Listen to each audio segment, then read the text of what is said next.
First of all, Charlotte, very, very nice to meet you. Can you first of all tell me how you got involved in the art exhibition here?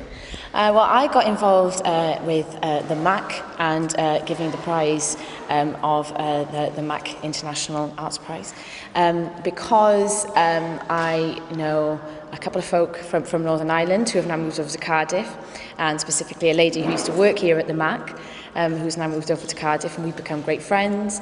Yeah, she just let me know about what was going on with the MAC, and how much of an amazing community project it was, and you know how it's been a long time coming for such an incredible art space to be in Belfast.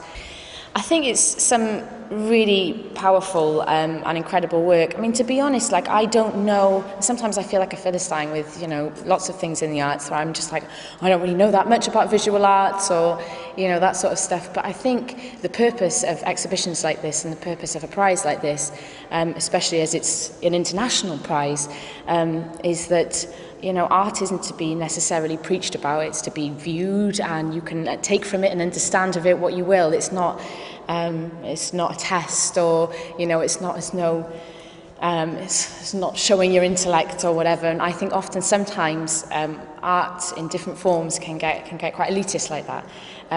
But I think here at the MAC it feels super inclusive and just joyful, and a celebration and a real sort of understanding of the human condition. Like a lot of the pieces here today by the 18 different artists who have been shortlisted for the MAC International Prize, a lot of it is about, you know, stuff that's going on right now in the world. So whether it be about borders and geography and the displacement of peoples, or about how different nations will show themselves to the world and try and propel a certain image of what their country is, without maybe looking inwards and seeing some of the serious social divides or inequalities or difficulties that the country has faced for decades. The MAC's amazing. So being here today, speaking to different people who work here, they told me how the MAC came about, and it was like an anonymous architecture competition basically, and that they blindly, accidentally picked somebody from Belfast, which is amazing. But I suppose goes to show that maybe somebody from Belfast knew the area best, and the feeling, and what would become this beautiful art centre. I mean, it's incredible, it's a beautiful space. I've been over for a couple of days. I brought my kids over as well. So yesterday we took one of the coach tours around the northern coast, which was beautiful, and I've forgotten the name of it again. But we went along Carrick-a-Reid. We went to Carrick-a-Reid and did the rope bridge, which was very brave. I'm very proud of ourselves, which was great. That was brilliant. And then we went to the Giant's Causeway, and we went to, is it Bushmill? Went to Bushmill, had a lovely little meal in Bushmill. Just had a generally lovely time in Belfast. And we've got tonight here, which will be a little bit of partying, obviously without the kids. And then we're here all day tomorrow as well for a bit more exploring. Yeah, so it's been gorgeous. I haven't been to Belfast very often. I came a couple of times when I was younger, but it was more just fly in, fly out, do some promotional stuff, and then straight back. But it's lovely, especially as I get older, and the more I travel, because I always used to think of myself as being quite well travelled, but really I was just flying in and out of places and not really getting to explore the people and the culture and the whole vibe. So now I'm a bit older and I'm taking my children places, then we're doing much more sort of cultural stuff and exploring the natural geographic wonders of places, and so it's lovely. Top work, Belfast.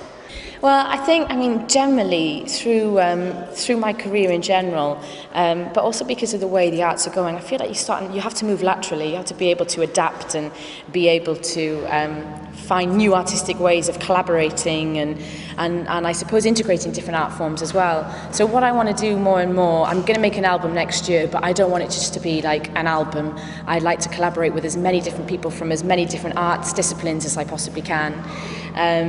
I've also got a thing called Pop Dungeon at the moment, Charlotte Church's Late Night Pop Dungeon, which is a hoot, we've been doing a couple of festivals, etc. this summer, and we just started as a little thing that we thought would be like a massive party and loads of fun to do, and it's just sort of grown, and now everybody's like, we want to party with the Pop Dungeon! So that's lovely. And there's a couple of documentaries that I'm in the midst of making. Yeah, and maybe a TV show too.